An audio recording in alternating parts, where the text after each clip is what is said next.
योना का परमेश्वर की आज्ञा का उल्लंघन करना और किस प्रकार से वो बाद में समस्या में पड़ जाता है। और जब वो लोग जो जहाज में थे वो लोग भी इस घटना से भयभीत होते हैं। अब हम आगे की ओर देखेंगे। यहोवा का यह वचन अमित्तै के पुत्र योना के पास पहुंचा।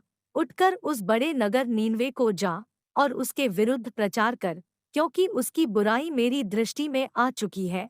परंतु योना यहोवा के सम्मुख से तर्शीश को भाग जाने के लिए उठा और याफा नगर को जाकर तर्शीश जाने वाला एक जहाज पाया और भाड़ा देकर उस पर चढ़ गया कि उनके साथ होकर यहोवा के सम्मुख से तर्शीश को चला जाए। तब यहोवा ने समुद्र में एक प्रचंड आंधी चलाई और समुद्र में बड़ी आंधी उठी, यहाँ तक कि जहाज टूटने पर था।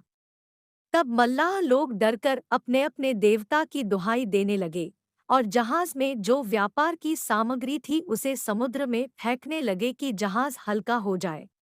परंतु योना जहाज के निचले भाग में उतरकर वहां लेटकर सो गया और गहरी नींद में पड़ा हुआ था।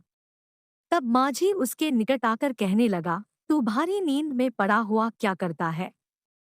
उठ, अपने देवता की दुहाई दे। संभव है कि ईश्वर हमारी चिंता करे और हमारा नाश न हो।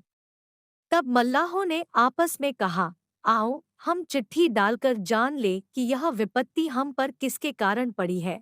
तब उन्होंने चिट्ठी डाली और चिट्ठी योना के नाम पर निकली।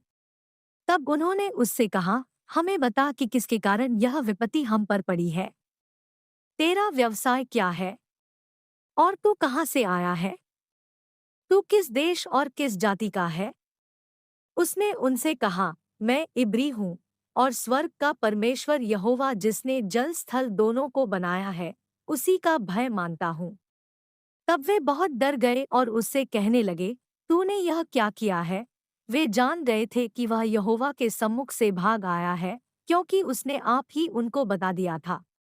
तब उन्होंने उससे पूछा, हम तेरे साथ क्या करें जिससे समुद्र शांत हो जाए? उस समय समुद्र की लहरें बढ़ती ही जाती थी। उसने उनसे कहा, मुझे उठाकर समुद्र में फेंक दो, तब समुद्र शांत पड़ जाएगा, क्योंकि मैं जानता हूँ कि यह भारी आंधी तुम्हारे ऊपर मेरे ही कारण आई है। तो भी वे बड़े यत्न से खेते रहे कि उसको किनारे पर लगाए, परंतु पहुँच ना सके, क्योंकि समुद्र की लहरें उनके विरुद्ध बढ़ती ही जाती थी।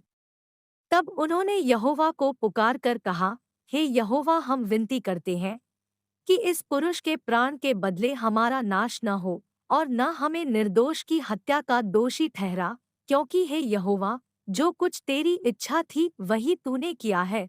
तब उन्होंने योना को उठाकर समुद्र में फेंक दिया और समुद्र की भयानक लहरें थम गई। तब उन मनुष्यों ने यहोवा का बहुत ही भय माना और उसको भेंट चढ़ाई और मन्नतें मानी।